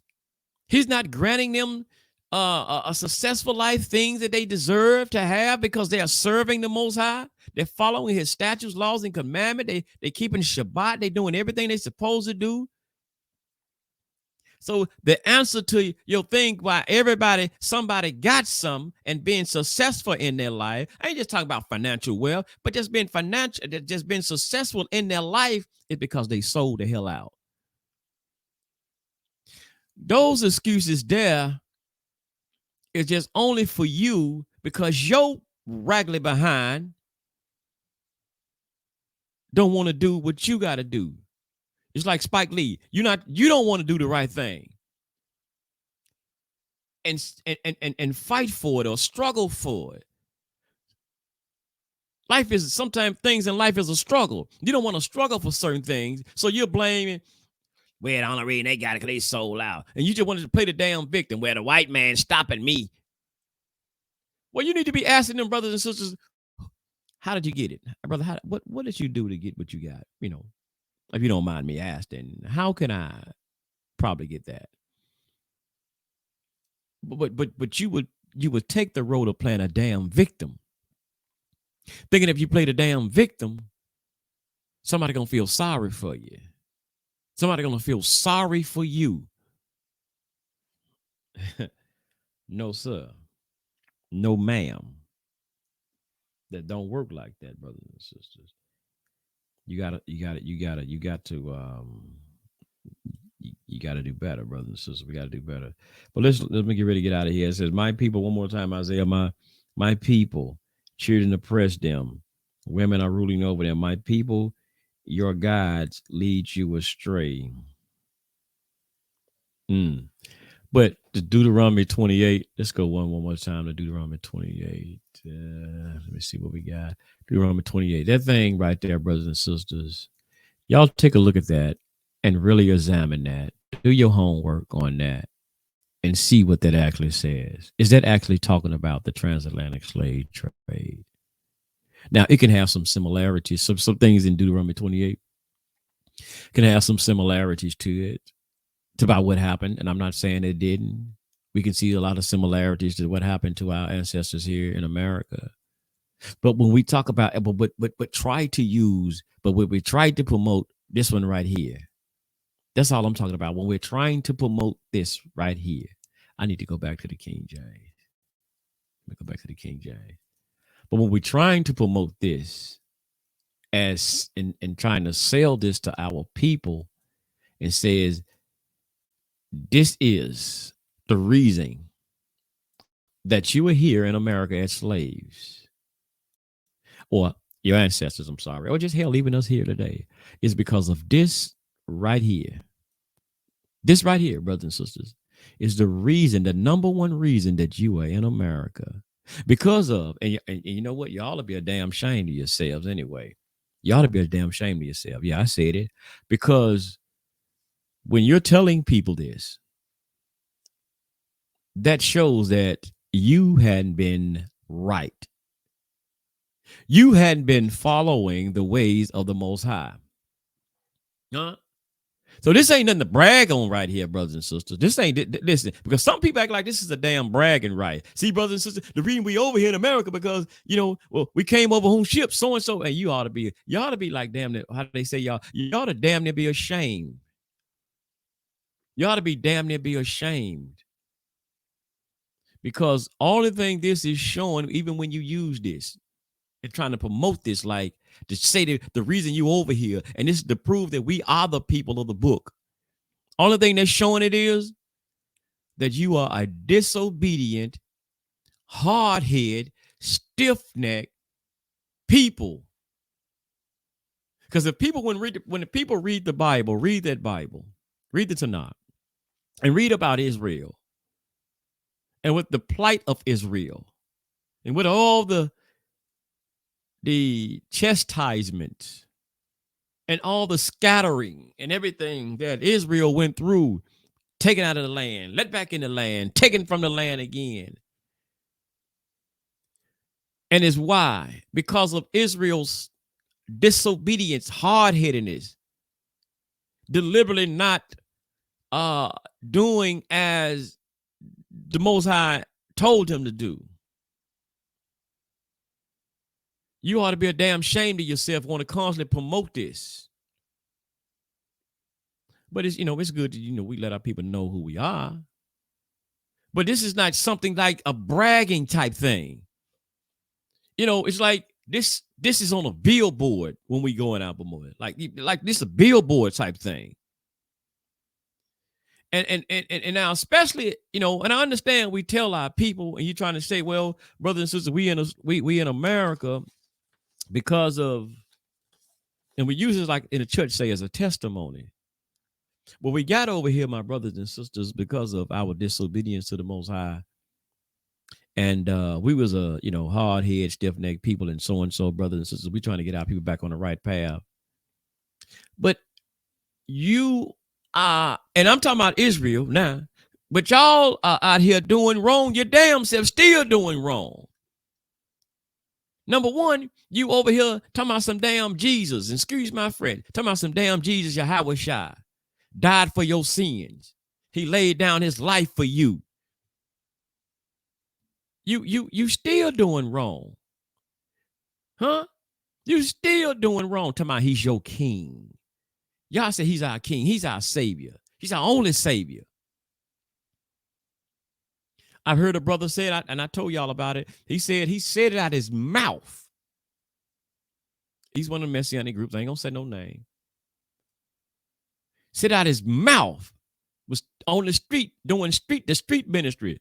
Well, we don't worship nobody. We don't worship no other gods. Only people we worship is. He said first. He said Jesus, and he said the Most High. He said God, however they use it. Then he said, the Most High and Christ. Them the only people we worship. He said that. He said it just like that. But first he said, only people we worship is Christ and the Most High. But still, again, however the arrangement that he said it, whichever one he said first, he still was not saying he served the Most High alone. He said we worship the Most High and Christ. That's why they said the Most High and Christ. You still in manifested error. You still in manifested error. So you're supposed to be telling your people how we got to get ourselves right, brothers and sisters, and stop. That's why we see in America today, right? All the bullshiggity. I didn't say no other name. I didn't say the other one. All the bullshiggity, but our people are in today. Because we still, and I'm not saying that everybody's Israelite. But Israel, you're supposed to be the example people. You're supposed to be the example, the light of the world. But they see you still out here with this foolishness, Israel. You're supposed to be the ministers, the teachers to the world. But if you're teaching falsehood and false doctrine and not obeying Yah, how you think the world, the people that you're supposed to be the light of the world to, what you think they gonna do? They said, man, they're supposed to be God's chosen people. Look how they acting a damn fool. Well, hell, they acting a damn fool. I might as well go ahead and do it. Continue to do what I do. Because hell, they ain't living right. They ain't acting right. So hey, why should I? But is it, brothers and sisters, is this true? That it said that we should be sold and nobody would buy us? Huh? Which is this really about the transatlantic slave trade? I say no. Read and really truly study the text. Study what happened after this. Study what happened after that. Go in the book of Kings and go in the book of Jeremiah. Them. and you shall see who that actually happened. You should see. Do your research, study. I ain't got time to get into it in depth. But like I said, I wrestled with this for a long time, but the Most High surely have showed me. And like I said, I would not be teaching this as a tool to tell our people this is the reason why we are here in America, because we violated Deuteronomy 28. And y'all said, and then I use 68 as the proof text to say, see, because it said that we was gonna come back into Egypt again on ships. See, that Egypt mean bondage, brother. That don't mean the place. It don't mean that place over there, brother. That right there mean bondage. So we're gonna go back again and shit. So even if you say that, brother, this is, again, you gotta ask, you gotta explain, how did all of these other nations who are not Israel, how did they go in? How did they get on the ships then? How did they go into slavery? How did they go into bondage? Because again, even if we talk about there was ancient Egypt, hell, they wasn't in slavery. Some of the other nations, they weren't in slavery with us.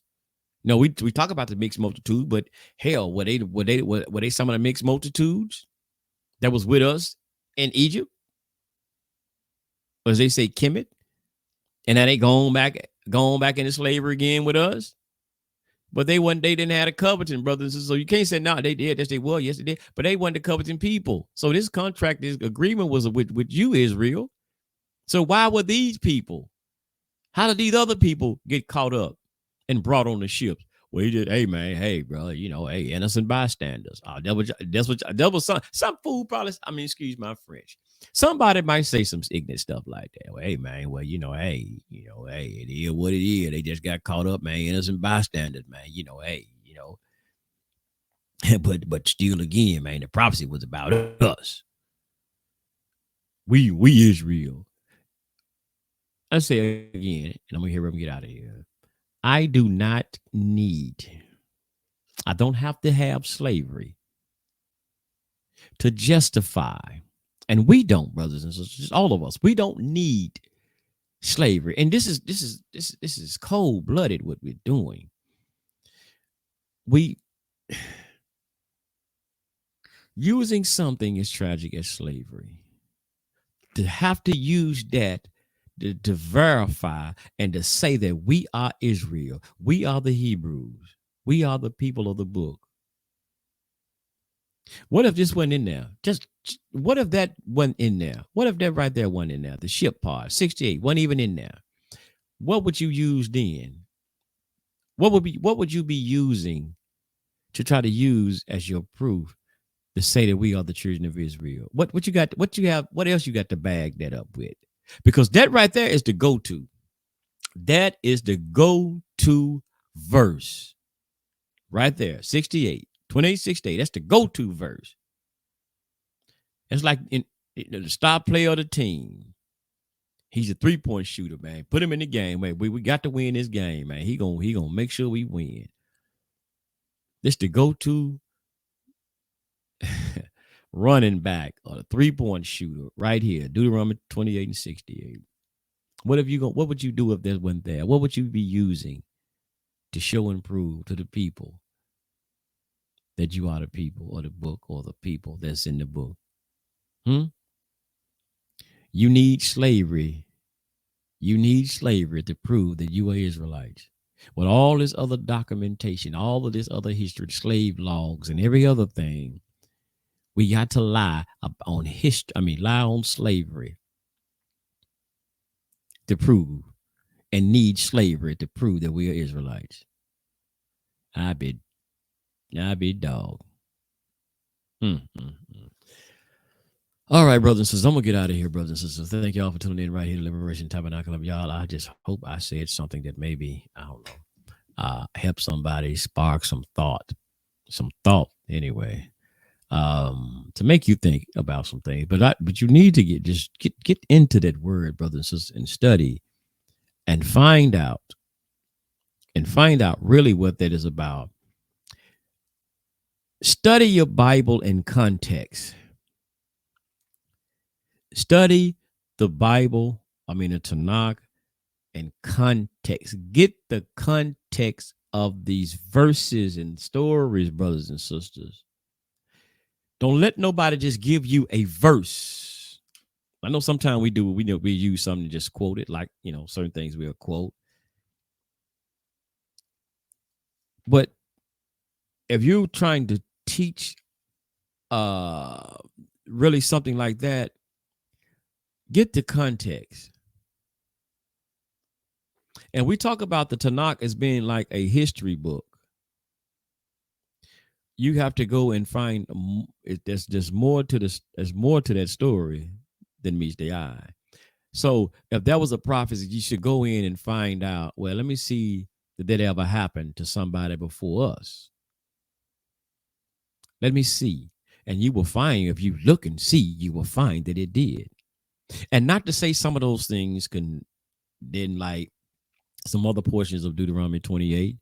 28 did not happen to our ancestors, but we're particularly talking about you're trying to use Deuteronomy 28 and 68 as the proof text to show and prove. That's all what this thing was really about, to show and prove that we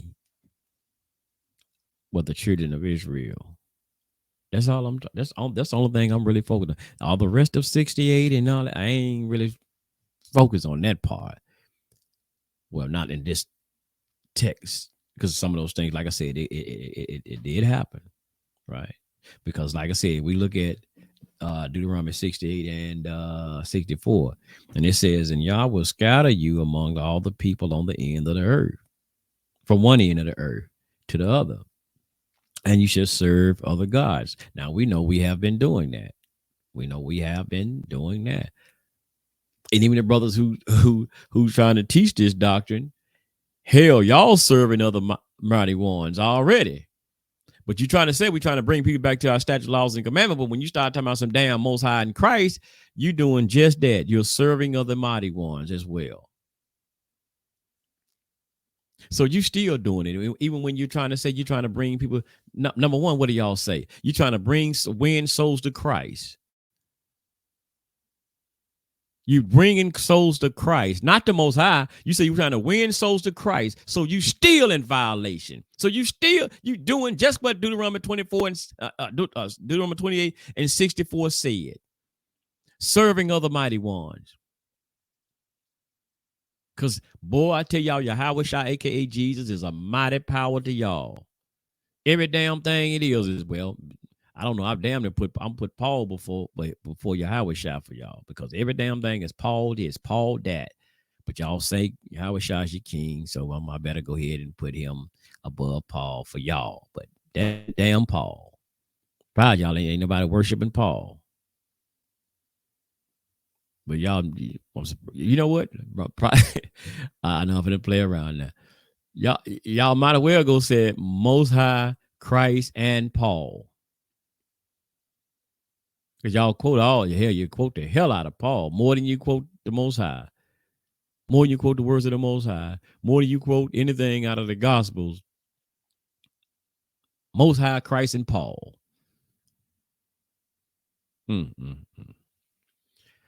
Shalom, family. Shalom, shalom. Thank y'all for tuning in right here on the talkshoe.com and for tuning in Liberation Tabernacle, y'all and brothers and sisters on YouTube. Hey, man, we got it.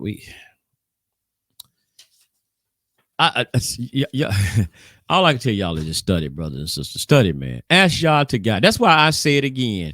When I did that show about Most High as my master teacher, that's exactly what I'm talking about. That's why I said I let the Most High God. Now I look at other people's stuff as well, and I can't say I can't learn nothing or get some guidance from somebody else. But the Most High will be my final decision. And anything I study, anything I research, the Most High. If the Most High going to be the one that helped me, because I got to discern things, but He's going to make sure what I'm trying to discern and look at, I ask the Most High. That's why I say, give me the knowledge, wisdom, and understanding. And I pray for that. Now, Most High, could you help me to get an understanding out of this? That's why I said I'm not so much now, because I studied under several different teachers and so this and that. But me, I'm not so keen on always giving credit. Now you do try to give credit where it's due, but I'm not so much into, man, well, my master teacher this, my master teacher. I'm not trying to knock nobody now. Please don't mistake me what I'm saying on this. I'm not trying to throw no shots at nobody. I'm not trying to do that. I ain't trying to do that, y'all. I'm not trying to disrespect none of your teachers or nothing. But like I said, but see, so many people, they give shout outs, not shout out. So many people want to talk about my teacher, and they got so many teachers out here, especially in these camps and all of this stuff. And they're teaching their people to teach this damn Deuteronomy 28:68 stuff like they're teaching it, and teaching this doctrine like they're teaching it. And hey, and they're teaching, leading their people. They're oppressing their people. Like Isaiah said, like I read it in Isaiah, they're oppressing their people. How they're oppressing their people, they're keeping them, I say, they're keeping them victim-minded. They're oppressing them with falsehood, lies, and deceit. That's how they're oppressing them. They're locking them, putting chains on their minds and falsehood, shackles on their mind with all of this foolishness, this Yahweh doctrine, this Yeshua doctrine, this Jesus doctrine. And y'all say the only way we're gonna get out of this and break the chains from Deuteronomy 28 is we're gonna wait till Jesus come back. You gotta wait till Yahweh Shai come back, and he's gonna redeem us. I just heard that the other day too, because somebody was going into that Deuteronomy 28, and they said he's gonna redeem us. Well, Israel, he gonna redeem them now. I ain't got nothing to do with that, because they talk about the redeem. You know how they say no man will buy you. You'll be sold, but no one will buy you. It says, and that means redeem. They said, I'm telling you, bro, I heard it. They said that Yahweh Shai, when Yahweh Shai come back, he will be the one who will redeem us. That's a drop the mic moment, y'all. Like, what the? For them, they like drop the mic. Boom. I'm like, huh? Yahweh Shai. I'm gonna say it again. I gotta take my glass off. Y'all can see my eyes. You make sure I'm saying it, y'all. They said, Lord, I can't help but to, man. Like, oh man. It said the redeemed portion is when it said no man can buy you. That means redeem you. Yahweh Shai, aka Jesus, is when he come back, he will be the one to redeem you or buy you back. That's what he said. When Yahweh Shai come, y'all, he gonna redeem you. I wouldn't even try to make that up on nobody, y'all. I wouldn't try to make that up on nobody. That was they teach. Y'all, shalom, y'all. Shabbat shalom. Shabbat. This stuff is gone crazy. This stuff is crazy. This stuff is crazy. And now y'all wonder why they don't want people like, and they're trying to help. And I hate they doing what they do. I hate what they doing to the brother. But we need to be to knock only. We need to help save those brothers and sisters out there in it. We need to save them, brothers and sisters, not Jesus. We need to save brothers like Kyrie Irving, Brother Kanye, Kendrick Lamar, and whoever else in that industry who's looking for the truth and trying to say that we're Israel. We need to save them, not from the what y'all call the so-called European Jew. We need to save them from these damn crazy ass one West damn doctrine that they're hearing and thinking they're getting the truth, because they seeing people in numbers out there on the street saying some stuff that maybe somewhat sound good, as their Bible says. I mean, in their gospel somewhere, one of them gospels says that having itching ears, it sounds like it's addressing the problem of the black man and woman here in America. Oh man, but it's leading our people astray. It's leading our people astray and leading them into idolatry. We need to save those brothers and sisters from that damn foolishness, because like that articles even said, there's a difference between, as they said, the black Hebrew Israelites, and y'all notice they really claim it, talking about the one West and all of that people who follow on that doctrine. The one West type doctrine split off, and there's a difference between them and the black Jews. Y'all figure that part out.